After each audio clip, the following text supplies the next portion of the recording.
নমস্কার, আমি doctor Shubhankar Chakraborty, consultant pulmonologist, Ruby general hospital.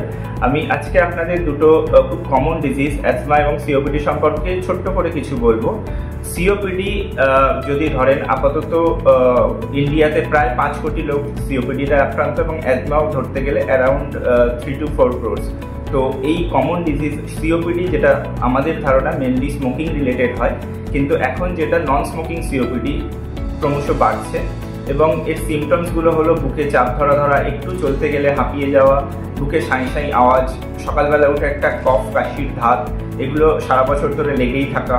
এবং অ্যাজমার ক্ষেত্রে যেটা দেখা যায় ইউজুয়ালি ইয়াং পেশেন্টদের ক্ষেত্রে হয় এবং একটা বছরের কোনো একটা সিজন চেঞ্জের সময় সেটা বাড়াবাড়ি অবস্থায় যায়, বা একটা তার সাথে অ্যালার্জিক রাইনাইটিস বলে একটা জিনিস হয়, নাক দিয়ে জল পড়া, হাঁচি, সর্দি, এবং একটা ফ্যামিলি হিস্ট্রিও অনেক সময় থাকতে পারে।